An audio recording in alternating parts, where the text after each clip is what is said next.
guys, and welcome back to my Ultimate Zodiac Showdown series. The water trine signs and the earth trine signs have already been completed, so if you haven't seen those videos yet, then my playlist to the series is going to be in the description. But now we're moving on to the lovely fire trine signs. So in today's video, we're going to be looking at Aries versus Leo.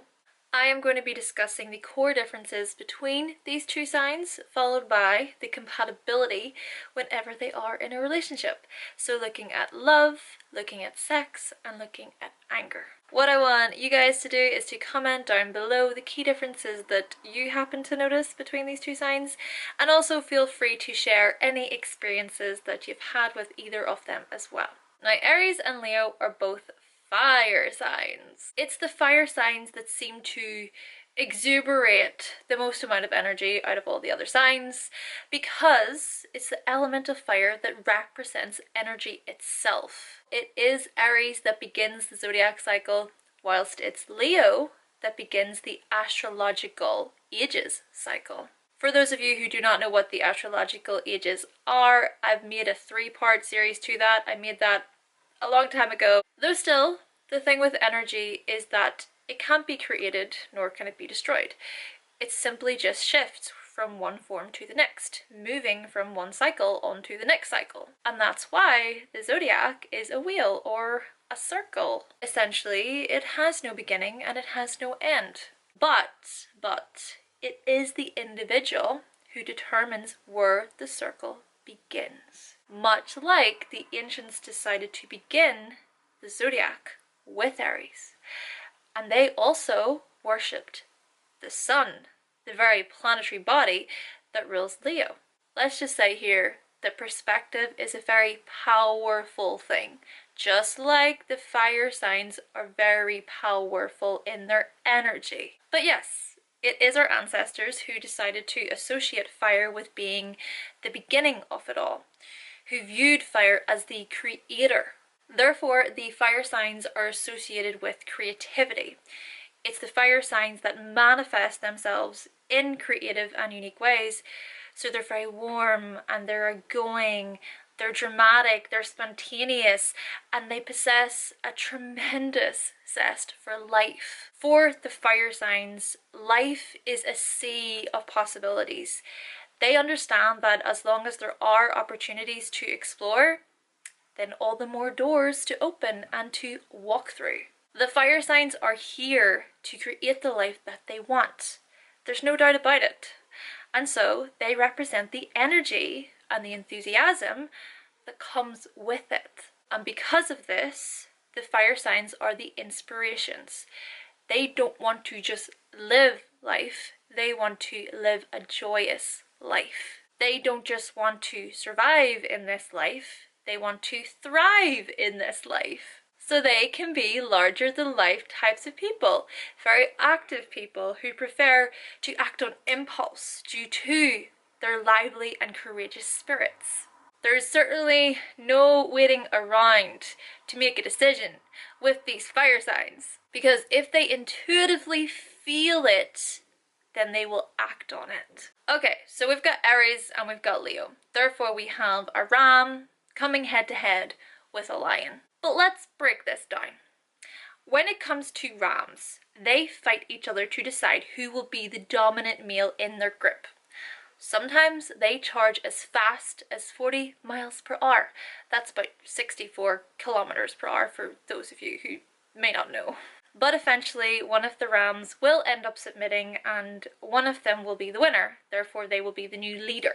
And this is a process that can take hours. However, when it comes to lions, they also get into fights with other lions if they intrude on their territory. So it's the dutiful pride male lion that will step up and will protect their territory. But if the pride male is outnumbered, or if they show some signs of weakness, then the lionesses will team up and they will chase off the competition. For lions, you see, it's about working together to defend and to protect their territory and to hunt. So I find the differences between these two animals to be quite interesting.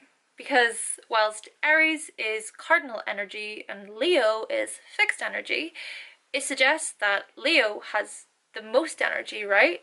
Not necessarily. The thing with Aries is that they first need to establish which direction they want to go in. They first need to establish the cause or the conquest that they want to fight for.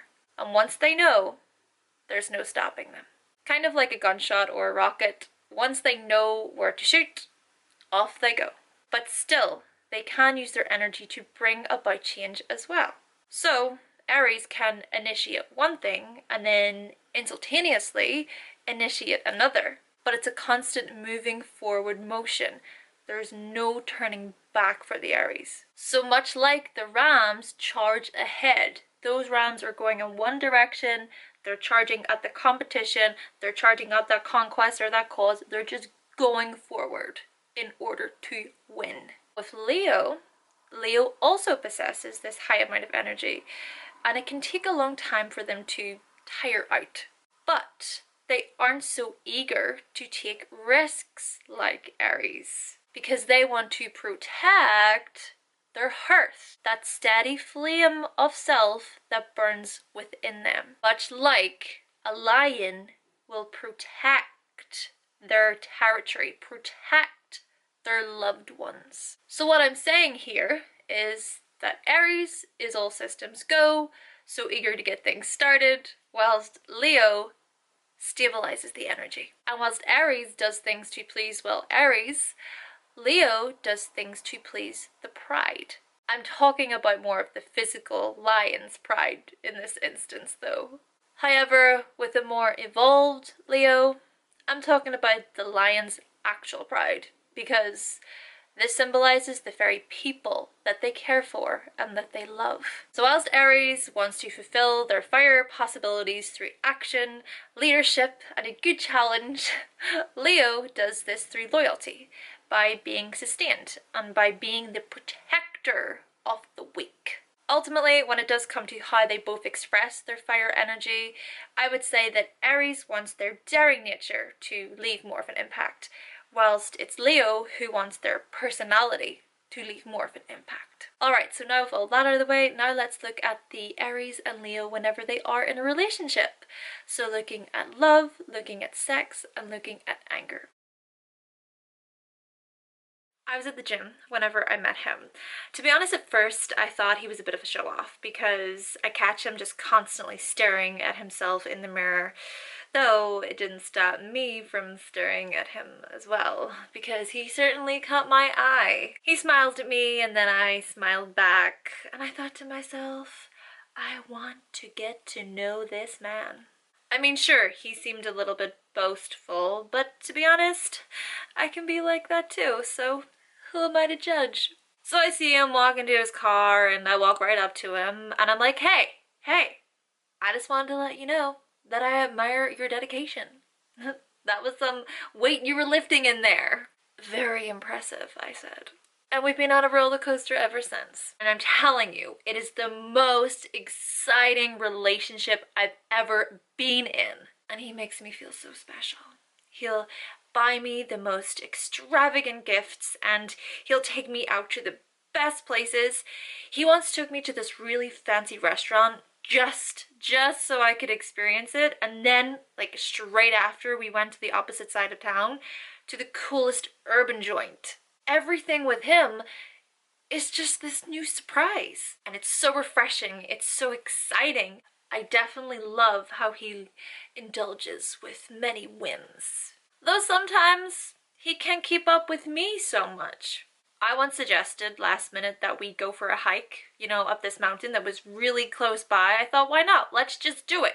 But then he turns around and he refuses. He refuses. And you know why he refused? Because he was wearing a shirt with sleeves. He wanted to drive all the way home and change into something more appropriate. I was like, seriously, we're already here. We would have had to have driven 30 minutes away and then another 30 minutes back. No, I am far too impatient for that. Though still, he did make it up to me later by taking me dancing. It's really hard to refuse his romantic gestures and his big smile and his warm hugs. And he's so affectionate with me, and he's not afraid to kiss me passionately in public either. He's very open and direct about what he wants, which I do admire. Though, I do still hate when he tells me about other girls that he's dated in passing sometimes. And if I dare bring up someone from my past, it's a whole different story. Though still, we are very playful with one another, and it's an excitement that's really brought to the heart of our relationship. Well, I do know that whenever it does come to my anger, let's just say he's very lucky that he's more direct with me, because if he wasn't direct with me, I don't think I could be with him. That would just drive me past the breaking point. And I can express my anger pretty quickly, which I think is actually very healthy. It's really healthy to do that. Anger is a normal human emotion, okay? Okay? And I refuse to have anybody tell me otherwise. But really, my main thing with him is how bossy he can be. I just can't stand it. The way he can act all high and mighty, like the world has to abide by his rules, and more specifically, I have to abide by them. He once told me where I should sit whenever we were out with our friends, or at least he tried to tell me where I should sit. No, I did not like that. But it's the way he does it, though, with some sort of authority. If he did it in a more loving way, I wouldn't mind so much. Oh, sex with him is wild. The amount of passion and the amount of energy, oh my god. This man can keep up with me, and that's really hard to find. And I love spontaneous sex. I don't want to be restricted, and he doesn't restrict me, because he's able to bring all of his grand fantasies with him. Let's just say he treats me like a queen in the bedroom, as he likes to grab hold of my face and pulls me in. And not once does he take his eyes off me, and I like that a lot. Though I must say, whenever I do try to be the more dominant one, he doesn't like it so much. And I do think that he quite likes it when I tell him what to do in the bedroom, though he doesn't let on. The fact that this woman could come up to me and ask me out made me fall for her right away. Let's get that one straight. That courage in her was already something that I fell for. Her sex appeal, amazing. Her independent woman attitude, amazing. Her ability to keep up with me, outstanding. See, I know that she's her own person, and I admire that about her. But the thing that makes our relationship so great is that we worship each other. She provides me with the strokes that I need, because obviously, I need them. So I provide her with the guidance that she needs privately. I respect her. She respects me. We both know that we are equals within the relationship because we are able to understand each other's superiority. Yes, I can be prideful, and yes, she can be far too loud. But once we meet in the middle, there's fireworks. I'll boast about our relationship to all my friends. I'll buy her gifts. She'll take me on these spontaneous getaways and express how much she loves me openly. I'm telling you, if I ever see another guy so much as looking at her, I do get a little bit annoyed. Though I think jealousy is a completely normal human emotion. Though she doesn't do much to even diffuse the situation anyway. She'll stand there and be like, oh, some guy's checking me out. Though I'm not perfect, I can be like that too, so, you know, we're both similar in that way. And we are very warm and generous and affectionate with one another, and I like that. We have a very mutual, compassionate expression towards each other, and we're devoted to each other. So it doesn't matter if other admirers are trying to get in with us, because we know that we're going to remain faithful to each other. Yeah, we can get into some pretty heated arguments. Yeah, they usually begin, you know, from her trying to tell me what to do or to command me to do something. I stop in my place and I think, hold on. You think you're talking to me that way? I don't think so. It's the way she says it, though. The way she says it. Oh, she says that I try to boss her around? No. It's definitely her who tries to be the more domineering one at me. She tries to boss me around and tell me what to do. It's like she's always trying to compete with me on some sort of level. I'm like, seriously, will you stop? Just stop.